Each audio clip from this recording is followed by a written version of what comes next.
मुंबई का एक हॉस्पिटल है जहां पर लगभग 14 साल की लड़की एडमिट है। उस लड़की के इलाज के लिए लेडीज डॉक्टर, पूछताछ के लिए तो लेडीज पुलिस अधिकारी, साफ सफाई करने कोई जाएगा तो लेडीज डिपार्टमेंट से कोई जाएगा। यानी कि उस कमरे के अंदर एंट्री है तो सिर्फ महिला की, लेडीज की। इसके अलावा कोई भी व्यक्ति पुरुष नाम से न तो वहां एंट्री होगी, न ही पुरुष का नाम वहां लिया जाएगा। दरअसल वो लड़की पुरुष नाम से इतना भयभीत है, इतनी डरी हुई है कि नाम से सामने आते ही लड़की की सांसें जोर जोर से चलने लगती है। उसे देखकर ऐसा लगने लगता है जैसे कि वो मर जाएगी। 11 सितंबर की शाम 5 बजे तक भी वो लड़की जिंदगी की जंग लड़ रही थी और सांसें उसकी ऐसे ही चल रही थी। उसे वाकई बहुत सारा प्रार्थना की जरूरत है। वो लड़की दिल्ली की निर्भया से कम नहीं, क्योंकि उसके साथ भी कुछ ऐसा ही हुआ है, बल्कि उससे ज्यादा कहें तो कम नहीं होगा। नमस्ते, प्रणाम, हर हर महादेव। मैं ओम प्रकाश पाल। आज की जो सच्ची घटना मैं आपको सुनाने जा रहा हूं, ये सच्ची घटना है महाराष्ट्र के पुणे शहर की। दरअसल यहाँ का एक थाना है बनवाड़ी, और इसी थाना क्षेत्र में रहने वाली एक लड़की जिसकी उम्र 14 साल है, उसके माता और उसके पिता किसी नर्सरी में नौकरी करते हैं, काम करते हैं, पेड़ पौधों की रखवाली उनको तैयार करते हैं। ये 31 अगस्त की रात 10 बजे के आसपास की वारदात है। ये लड़की अपने एक दोस्त से मिलने के लिए पुणे के रेलवे स्टेशन पर पहुंच जाती है। वहां जाकर उस लड़के का इंतजार कर रही थी। रात के 10 बज चुके थे, मगर उसका दोस्त नहीं आया, जिसको लेकर वो परेशान होने लगी। अचानक ही उस लड़की पर एक ऑटो वाले की नजर पड़ जाती है, और जैसे ही ऑटो वाले की नजर पड़ती है, ऑटो वाला उससे पूछता है कि तुम क्यों रो रही हो, क्यों परेशान हो, क्या मैं तुम्हारी कोई मदद कर सकता हूं? तो लड़की को एक सहारे की जरूरत थी। उसे लगा कि शायद ये जो व्यक्ति है, लगभग जिसकी उम्र 30 साल थी, उसने अपनी उस दास्ता को सुना दिया, बता दिया, और कहा वो अपने घर वालों की बिना मर्जी के यहाँ रेलवे स्टेशन पर अपने दोस्त से मिलने के लिए आई थी। दोस्त नहीं आया, इसलिए वो परेशान है।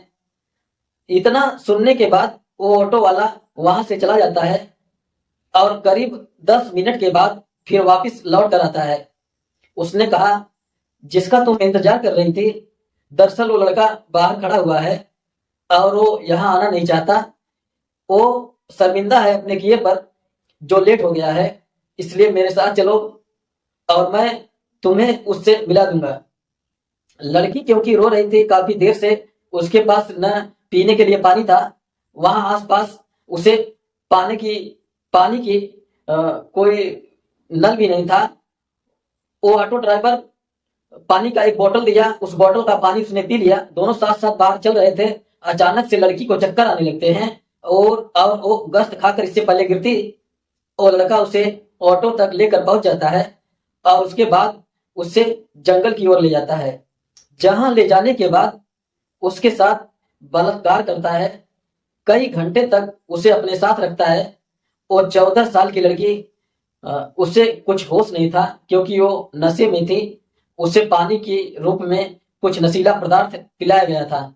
इसके बाद जब 2 या 3 घंटे बीत जाते हैं, वो ऑटो ड्राइवर एक लॉज में लेकर जाता है।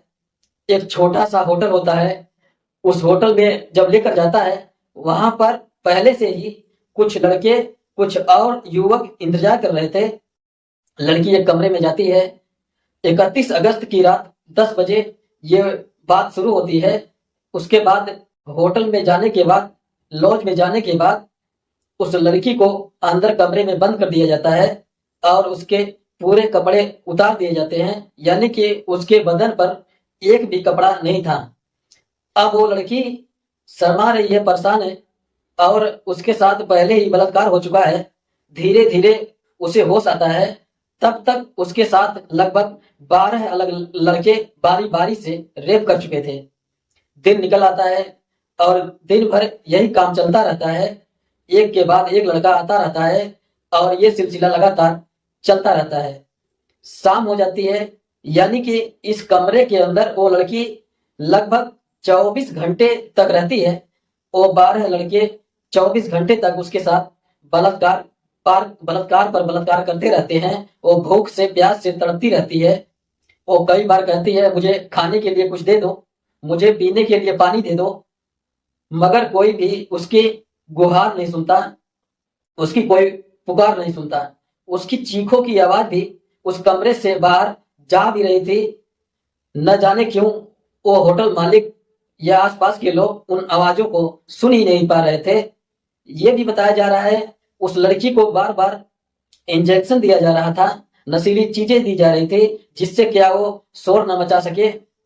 इस बीच उस लड़की ने बार बार रिक्वेस्ट करती रही, माफी मांगती रही, उससे बचाने की गुहार लगाती रही। इन 12 लड़कों में से एक लड़के को दया आ जाती है और उसके बाद ये लड़का उस लड़की को ले जाकर मुंबई के दादर रेलवे स्टेशन पर छोड़ देता है। अब ये आरोपी 12 के 12 फरार हो चुके थे। इन्होंने सोचा कि शायद अब वो लड़की चली जाएगी। दादर रेलवे स्टेशन पर जाने के बाद वहां दो से सफाई कर्मचारी मिलते हैं। दो सफाई कर्मचारी उस लड़की को हालत को देखने के बाद उसके साथ बलात्कार करते हैं। यानी कि अभी वो उन लोगों से बची थी कि दो सफाई कर्मचारियों ने भी उसके साथ बलात्कार जैसी घटना को अंजाम दे दिया। दादर रेलवे स्टेशन की सफाई कर्मचारियों ने उसके साथ बलात्कार करने के बाद अपने पास काफी समय तक रखा और एक ऐसी ट्रेन में बैठा दिया जिस ट्रेन की जो दिशा थी वो उत्तर की ओर जा रही थी। कई 100 किलोमीटर का सफर करते करते लड़की चंडीगढ़ पहुंच जाती है। एक कोने में डरी हुई सहमी हुई बैठी रहती है। इस बीच न जाने कितने लोग आते हैं जाते हैं, मगर किसी भी व्यक्ति की नजर उस लड़की पर पहुंची ही नहीं। वो बहुत बड़ी परेशानी से गुजर रही थी, उसकी परेशानी किसी को दिखाई नहीं दी। ये भी किसी की जानने की कोशिश नहीं की। 48 घंटे से ज्यादा उसके साथ 12 अलग लोगों ने, दो सफाई कर्मचारियों ने बलात्कार किया था। उसके साथ इतनी दरिंदगी हुई थी, न जाने क्यों किसी की उस पर नजर नहीं जा रही थी। जैसे ये ट्रेन चंडीगढ़ में जाकर रुकती है, एक जीआरपी का पुलिसकर्मी उधर से निकल रहा था। अचानक उस लड़की को देखकर पल भर में समझ जाता है कुछ तो गड़बड़ है इसके साथ। वो उस लड़की से कहता है कि तुम परेशान हो, मैं तुम्हारा कुछ मदद कर सकता हूं।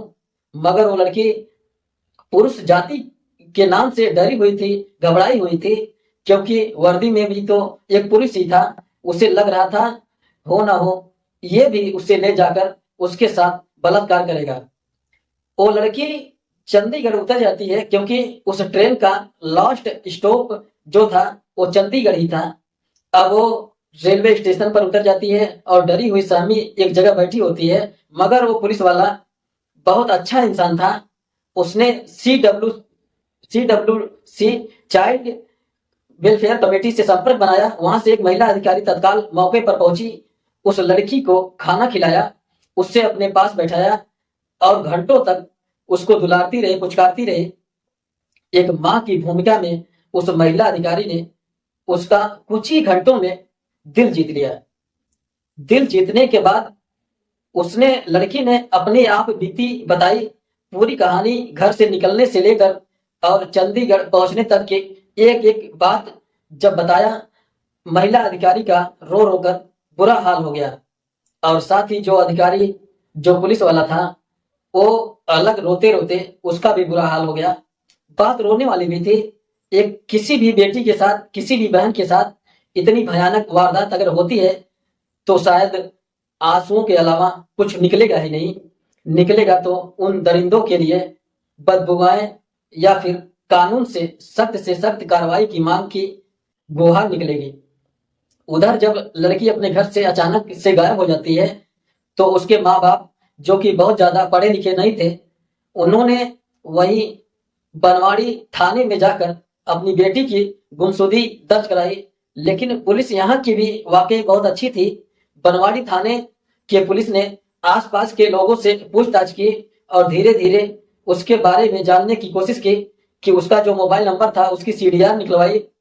उस इलाके के जितने भी CCTV कैमरे थे उनके बारे में पता करने की कोशिश की, मगर उस लड़की के बारे में कुछ पता ही नहीं चल रहा था।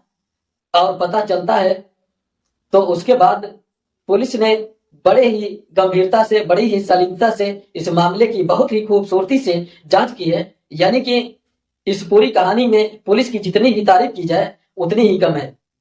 जैसे ही चंडीगढ़ की पुलिस बनवाड़ी पुलिस से कांटेक्ट करती है, तो उसके बाद यहाँ से उस लड़की को हवाई जहाज के माध्यम से मुंबई लाया जाता है और मुंबई लाने के बाद उसको हॉस्पिटल में एडमिट कराया जाता है। जितना भी स्टाफ है, टोटल के टोटल महिला स्टाफ ही उस लड़की के इलाज में, उसकी देखभाल में, उसकी हर जरूरतों में पूरा लगा हुआ है, क्योंकि वो लड़की पुरुष जाति नाम से डरी हुई है, घबराई हुई है। इसके बाद पुलिस ने जब मामले की जांच पड़ताल शुरू की है, तो सबसे ज्यादा सीसीटीवी कैमरों को खंगाला गया और खंगालते खंगालते आखिरकार पुणे की रेलवे स्टेशन पर एक ऑटो जाता हुआ मिलता है। उसी में वो लड़की थी और उसी ऑटो का नंबर उस सीसीटीवी कैमरे में कैद हो जाता है। पुलिस ने उस आरोपी को, जिसकी उम्र लगभग 30 साल थी, उसको गिरफ्तार किया, उसको पकड़ा और एक एक करके जितने भी लोग थे, यानी कि 12 के 12 लोगों को पकड़ा। उसके बाद इस लड़की ने जो बताया था, अपना बयान दिया था, दादर रेलवे स्टेशन का, उन दोनों सफाई कर्मचारियों को पकड़ा। फिलहाल पुलिस ने अब तक ये मामले में 16 आरोपियों को गिरफ्तार किया था, जो इस तौर पर सीधे सीधे जुड़े हुए थे।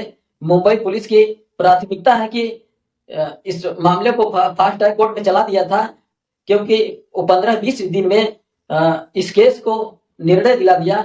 जितने भी दरिंदे थे, जितने भी आरोपी थे, सबको फांसी का सजा भी दिलाने की कोशिश किया गया था। मैं सैल्यूट करता हूं उस पुलिस को, जो जीआरपी पुलिस का सिपाही था, और मैं उससे सैल्यूट करता हूं उस महिला को जिसने इस लड़की का दिल जीता, जिसने उन लोगों को हॉस्पिटल तक पहुंचाया। मैं सैल्यूट करता हूं उस पुलिस को जिसने इस मामले को महज 5 या 6 दिन में खोल कर रख दिया था। ये कहानी आपको ज्यादा कुछ न्यूज चैनलों पर या फिर अखबारों में देखने को नहीं मिलेगा, क्योंकि मीडिया की जो जिम्मेदारियां होती है वो कम पूरी कर रही थी। वाकई ही इस खबर को उठाने की जरूरत थी, लोगों को सचेत और जागरूक करने की जरूरत थी। उस बेटी को न्याय दिलाने का जो शायद मीडिया इस मामले में दिलचस्पी नहीं ले रहा था। इस कहानी को सुनाने का उद्देश्य किसी को परेशान करना नहीं है, किसी का दिल दुखाना नहीं है, बल्कि आपको जागरूक करना है, सचेत करना है। और जहां भी रहें सुरक्षित रहें, अपना ख्याल रखें। जय हिंद, जय भारत।